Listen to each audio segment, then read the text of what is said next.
diante desse impasse, né, entre os partidos em relação aos principais pontos da reforma política, que aliás a gente vem falando aqui já há um bom tempo, o presidente da Câmara, o Rodrigo Maia, disse hoje que o sistema eleitoral e as regras de financiamento de campanhas podem ficar como estão para 2018. Aliás, sejamos justos, você já vem dizendo isso aqui já há um tempinho também.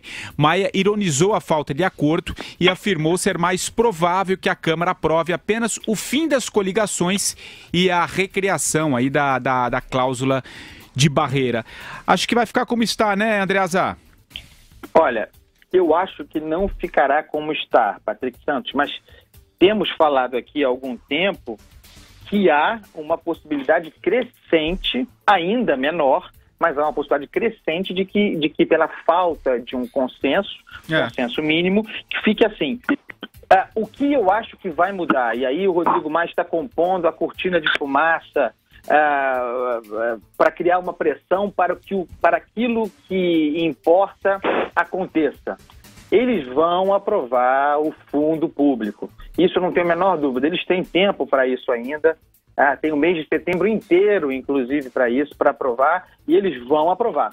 Vocês não tenham dúvida de que o financiamento público de campanha virá. Inclusive nessa nova modalidade, né? Retiraram a previsão de onde viria os recursos e deixaram para a comissão do orçamento decidir. Quer dizer, tiram da decisão da questão individual do relator, do Vicente Cândido, e deixam para a comissão, para um plenário decidir. Então é o seguinte, é possível que o sistema proporcional continue como está e a ele se junte a cláusula de barreira, né? E os limites para coligação.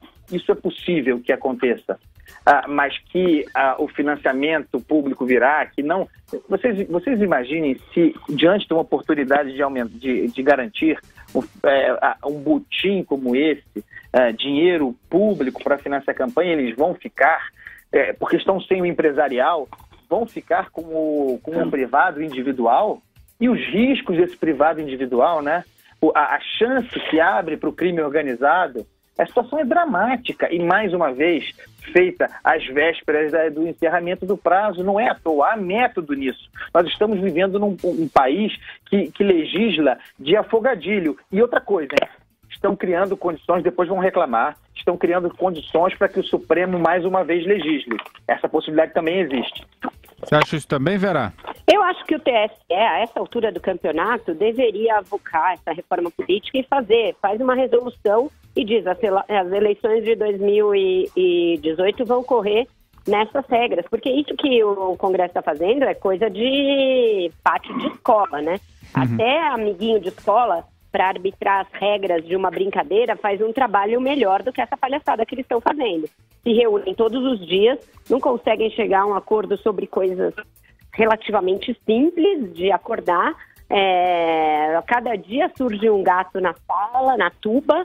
Uma hora é anistia para multa de partido, uma hora é federação de partido, eles não sabem o que querem. E nesse caso, eu acho que sim, eles mereceriam passar pela vergonha do TSE chegar e falar assim, olha, como fizemos em outras eleições, nós vamos baixar aqui uma resolução a respeito das regras que vão vigorar para as eleições de 2018. Eu acho que isso daria mais previsibilidade ao processo, se poderia começar a pensar aí num arranjo melhor, poderia começar a haver maior clareza sobre algo que a sociedade cobra, que todo mundo cobra todos os dias quando você sai à rua e as pessoas te abordam, quem serão os candidatos, quais serão as alianças. É uma eleição, gente, que vai pegar um país sucateado do ponto de vista econômico, fragilizado do ponto de vista institucional, traumatizado do ponto de vista da ética pública. Portanto, não é uma eleição cujas regras podem ser feitas de afogadilho e na base do se colar colou. Tem de ter regras claras, tem de ter regras que as pessoas olhem e saibam como elas vão jogar, como elas vão operar, como elas vão manifestar a sua posição, como elas vão votar. Até hoje não se tem isso. Então, eu também sou contra que o judiciário legisle, eu concordo que isso é um exagero no Brasil, mas não é porque é pura incapacidade do legislativo de fazer o seu papel, eles não estão conseguindo. O que você acha, Amador? Eu quero colocar aí um outro ângulo da questão aí, que é a minha percepção. Mas esse impasse que está ocorrendo no Congresso, da Câmara, dos deputados, sobretudo, me parece reflexo da pressão da sociedade. Eu acho que, finalmente, uma parcela importante dos deputados percebeu que o que eles estavam tratando como reforma parlamentar, principalmente daquilo que se refere aos recursos, às verbas, né, a grana, né, a bufunfa, que a sociedade não ia engolir. Então as pessoas ficam muito preocupadas, ela tem que ir para a rua, não sei o quê. Existe uma pressão popular através das redes sociais, da internet, isso é forte. Isso tem uma força, pessoal. E eu acho que esse impasse que está ocorrendo hoje na Câmara dos Deputados é reflexo, é a percepção da Câmara de que existe uma forte reação da sociedade contrária ao que eles estão fazendo, que eles, aprovando do jeito que eles achavam que ia aprovar, que iam fazer sopa no mel, que iam não ia dar de braçada, pelo que não ia dar. Por outro lado, não tem um plano B, não há um plano B, é briga de bandido, pessoal. Briga de bandido. Cada um puxa uma arma e fica o tiroteio. Eu concordo com o Madu, eu acho que isso tem uma grande influência, mas eu acho que também é o fato de que a sociedade caiu numa espécie de uma armadilha, né?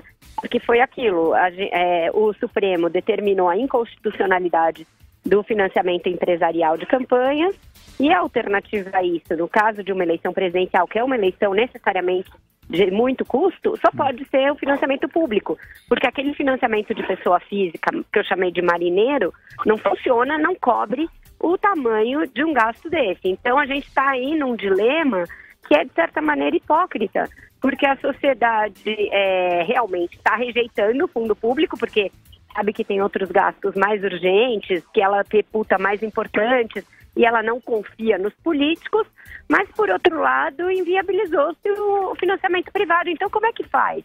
Como é que se financia a democracia? A gente vai abdicar disso? A gente vai deixar mesmo para que seja financiada por quem tem ou recurso fora do país, ou recurso de Caixa 2 e 3, ou recurso do crime organizado?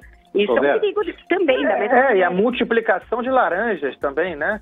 Porque essa doação por CPF, como foi em 2016, cria condições para o laranjal, né? Quer dizer, alguém por trás usando CPFs vários para financiar a campanha.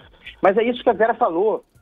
Dinamitou-se no Brasil a ponte para que houvesse racionalidade, seria óbvio, para a retomada legítima do financiamento empresarial com mecanismos de controle sérios, com limites, aproveitando a experiência dos traumas recentes, aquilo que a Lava Jato expõe, mas não, fizeram demagogia, a OAB, o Barroso, o Fux, os 8 ministros do Supremo que declararam inconstitucional o financiamento empresarial.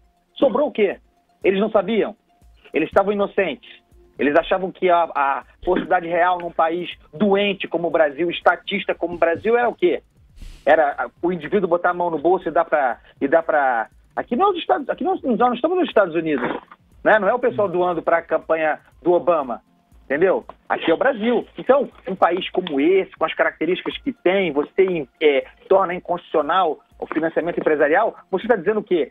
Quem vai bancar a campanha é o Estado, é o fetiche desse pessoal, é a solução fácil, populista. Tá aí. Não há outra alternativa, desgraçadamente.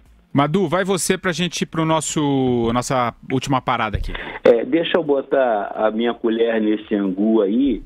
Eu tenho um outro dado que eu acho que vai pesar muito nas eleições do ano que vem. É que quem vier com uma campanha muito opulenta, muito semostradeira, com muito esbanjamento, eu acho que vai imediatamente ter uma reação do eleitor, uma reação popular. Eu acho que o brasileiro ficou mordido de cobra.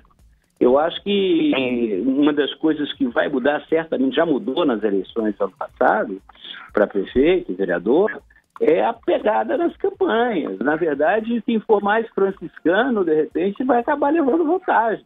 Que vai mostrar, né, aquela velha campanha do Tostão com o Turbilhão, aquela história toda, né? Não que não possam existir esquemas, né, nefastos de compras de voto, de jogadas milionárias por debaixo dos panos.